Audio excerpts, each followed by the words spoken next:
can make it there. I'll make it anywhere. It's up to you, New York, New York.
Welcome back, everyone, to another episode of the Richie Hicks Jr. Sports Podcast. I am your host, Richie, riding solo today. Want to give a shout out to my man, Johnny Nast, on the new intro video. That is an intro video for when I am going in specifically on my New York teams. As any of you know who follow my show, I am a devout New York Rangers, New York Knicks, New York Yankees, and New York Giants fan. So whenever I'm going to be running shows specific to my top four teams in the four majors, that is my new intro. So shouts out, Mr. Nast. Definitely make it a point to check out the Basement Show, where you can find Mr. Nast and a lot of company. They do up to 4 shows a week, really diversified podcast, and they're doing big things over there. So definitely make sure to check those guys out. On today's show, I'm going to be speaking about the events yesterday and over the weekend in the sports world. Want to start it up with hockey. I think a big win for the NHL over their break. Canada and USA, just a lot of drama. Overtime victory for the Canadians. And my guy from the New York Rangers, Matt Rempe, really digging the fights. Definitely choosing teammate over country. Talking about JT Miller. I think PK Subban really hit it out of the park when he said that part of being a professional athlete and being in that next wealth class is to embrace your teammates and the fans, because he said, essentially, if you're not doing it for those two things, you're doing it for the wrong reasons. And this came about with a comparison convo between the NHL and the NBA and the way that both sports were represented over their All-Star breaks. And I got to say, man, I'm on PK's side 125%. When you have superstars like LeBron James, like Anthony Edwards sitting it out, you're kind of doing the fans dirty. You know, if you're not going to be a part of it, give up your spot to somebody else. But more so when you are a big face and big time players in your league, you have to do a better job of showing up. So I think PK Subban definitely appeals to a lot of the blue collar fans that do spend some serious money and have to make a lot of mountains move to support these leagues. And I do think it's important for it to be a subject, to be a matter of importance, because at the end of the day, sports only goes as far as the fans want it to go. Because if you lose fan interest, sports can become somewhat less relevant. And when you consider the kind of money that the athletes make, because the owners make even more, I praise PK for having the guts to just flat out say it. And I spoke about this topic with my man Idris Salam just the other day about how I feel that the NHL, light years ahead of the Pro Bowl and light years ahead of NBA All-Star Weekend. So big win for the NHL as far as I'm concerned. As my New York Rangers go, coming into the second half, the final push of the year, I really think that these first 10 games out of the gates could definitely decide what kind of second half it's going to be for the Rangers. I have said it numerous times that I am fearful that the window to win a Stanley Cup with the core players may have passed. I want to be proven wrong.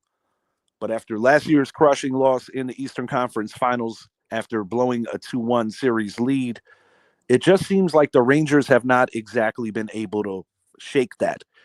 Igor Shesterkin got a huge contract, and while when he's on, he is really on, he doesn't look like the same Igor this year. And I made references to how in limited duty, Jonathan Quick's numbers are similar to Igor. So I'm hoping that my Rangers, particularly the veterans, can really step up, but more so if they are fortunate enough to make the playoffs, step up in that metric, step up in the postseason, because these are guys that the team has been built around to win that elusive Stanley Cup, which would be the first one since 1994. Moving it over to my New York Knicks, big victory at home against the Chicago Bulls, 113-111 victory. Karl Anthony Towns, huge double-double. Jalen Brunson did not shoot the ball well, but was still able to have a sufficient enough game. But I think the star of the game has to be Deuce McBride, getting his first start of the season, definitely maximizing the opportunity with OG Anunoby not playing yesterday due to a bad foot, and Josh Hart having some pain in his kneecap. Knicks are running into a bit of a rough stretch right now as they host the elite of the East, the Cleveland Cavaliers, best team in the conference. I think it's a big statement game, especially if the Knicks can do it undermanned again. Good gutsy win, man. That's Thibodeau's old squad, too, one of his former squads, the Chicago Bulls. I know I've often criticized Tom Thibodeau's methods of running the roster into the dirt in terms of minutes played, but right now, guys just have to step up, and that's exactly what happened. And really proud of Deuce McBride. I feel like his game is just getting better and better. He's another player who I've been very critical of. You know, we moved on from Dante DiVincenzo in the offseason, but Deuce McBride definitely stepping up. And, you know, initially when they made that trade for Cat and shipping out DiVincenzo along with Julius Randle, I wanted McBride to be in that trade as opposed to Dante DiVincenzo. But, you know, McBride is maximizing his opportunity, shooting the ball better. And honestly, I feel that with certain players, you know, practice makes perfect, and he's getting more minutes and he's doing what he has to do. And if the Knicks have any aspirations of getting to the ECF or further, you know, you want to be able as a head coach to trust your depth, to trust your bench. And that's exactly what's going on here. So kudos to you, Deuce McBride. Nice job yesterday. Gonna move it along for a moment to hopefully put this to rest once and for all about Matthew Stafford to the New York Giants. I think my guy Idris explained it rather well the other night. But Matthew Stafford just quite simply doesn't fit Brian Dable's offense. Sometimes I think that a lot of these guys that have shows sometimes just throw stuff into the air to start conversation.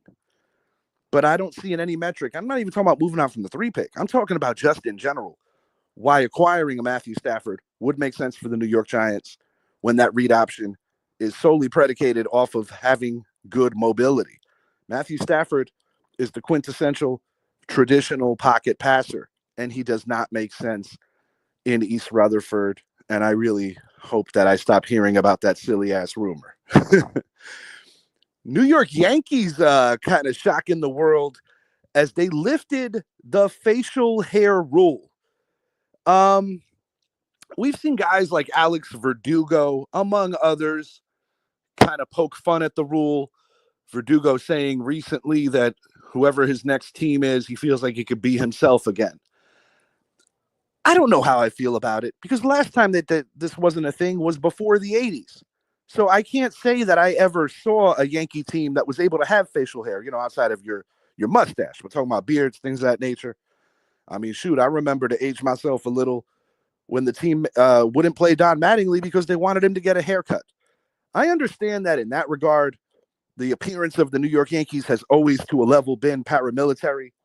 But when you consider that socially tattoos are more accepted nowadays, and I believe the Yankee rule is you get to wear like one legitimate chain, like a bigger chain, whatever have you. Baseball, stop being so uptight, I guess is what I'm saying. I do like the rule that the Yankees have with not putting names on the jerseys, in the sense that I think it re-emphasizes that no man is bigger than the team. And also with the pinstripes, I just think it would look weird to have names on it, to be quite honest. But I think it's a good look by the Yankees to move on from the facial hair rule because, guys should be able to look like they want to look as long as they're not looking like flat out bums. I don't necessarily think that you want to see a guy in pinstripes, having like the caveman beard, like a la Johnny Damon when he was a Red Sox. I don't necessarily know how this is going to play out, but I must admit it's going to be interesting. It's going to be interesting because as long as I have watched baseball, the Yankees have always been very strict about that facial hair rule going back to the late, great George Steinbrenner. So it will be interesting to see how that plays out. Spring training and then the season right away. And I am really excited about the beginning of baseball season. I think the New York Yankees have a great chance to win the World Series this year. And we're going to find out if they get a chance to get another crack at the Dodgers, if that team in Queens possibly lines up against them for another Subway Series. That would be really cool as well. And speaking of that team from Queens, got to give a shout out to Juan Soto, who acquired Brett Beatty's number 22, and he bought the man a car. Now, I know I've seen my fair share of jokes on social media about, he could have got him something better. But the bottom line is when you're playing on a limited money deal, as opposed to the top tier players like a Soto, getting a car that's above your means could actually get you into quite a bit of debt. But I think Juan Soto did really well and a really good gesture. And, Juan Soto could certainly afford it, having the most lucrative contract in Major League Baseball, which could fly out to the $800 million range if certain things come to fruition in that deal. But baseball is around the corner. Rangers, time to wake up. Knicks, got to get healthy. And Joe Shane, Brian Dable, John Mara, Steve Tisch, you are soon to be on the clock, and it is going to be imperative that the New York Giants nail this draft. I have been very vocal that I am not the biggest fan of the two top quarterbacks in this draft class, and I really hope that the Giants either stay at 3 and get the best player available or trade back and get more draft equity. And I keep saying this, and I will keep saying it until they hear me over there. Quinn Ewers, got to stay healthy. We know that. Jackson Dart, still perfecting his game, but he can make a good chunk of the throws. Those two guys, in my genuine opinion, are not that much of a fall off from the two top guys. Got to make sure that in pick 3, if you stay there, you nail the absolute best player. You got to get the best player there. And also keep your ears open. New Orleans Saints, Las Vegas Raiders, and the team you share the stadium with, the New York Jets, may very well be on the phone trying to move up to that 3 spot for some similar reasons, quarterback, or for something different. But until next time, I am Richie. Got to get out of here. And I just want to share with the audience, had a little procedure today on my calf. Going to be healing it up for a few days, but glad it got done, something that was necessary. And I can honestly say I'm already feeling a little better. But until next time, I am Richie. Announcements to come for our next big show. And I just wish you guys a phenomenal weekend. Take care, everyone.